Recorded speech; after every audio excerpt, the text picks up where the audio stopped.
Hello, and welcome to the cooking programme. Today and for the rest of this week, we're going to talk about vegetarian cooking. And to start with today, we've got 2 cooking hints for simple but useful and delicious foods that will always be popular at vegetarian tables.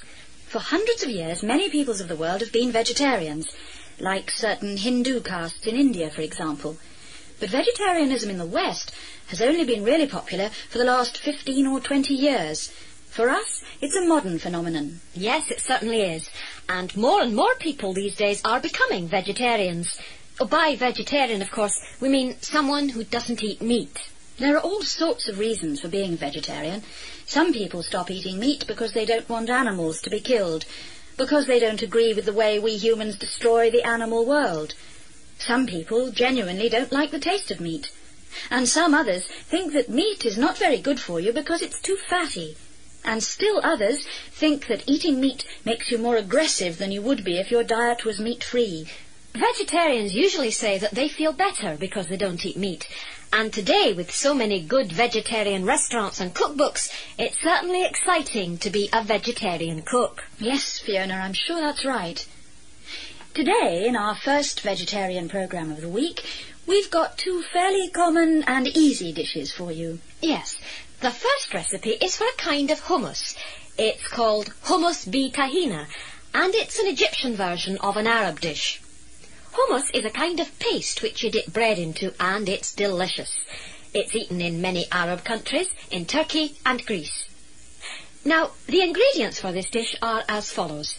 You need half a pound of chickpeas, a teacupful of tahina, and another of water, a little lemon juice, garlic, and 2 tablespoonfuls of olive oil. So what do you do, Fiona? Well, you start with half a pound of chickpeas. You can get them from most supermarkets. And you soak them in water for about 24 hours. As long as that? Yes. You must soak them for that long if you want them to be soft enough for this hummus. After 24 hours, put them in a thick pan. An enamel or iron pot is the best. And cover them completely with water. And cook them for 3 to 4 hours. Then, when the chickpeas are really soft, you strain them and squash them until you get a fine paste. And now you can add the other ingredients, right? Yes. Make 2 or 3 garlic cloves into a puree. Stir in the tahina, the olive oil, and the lemon juice. You can then add salt and pepper. All we have to do now is to pour in the water.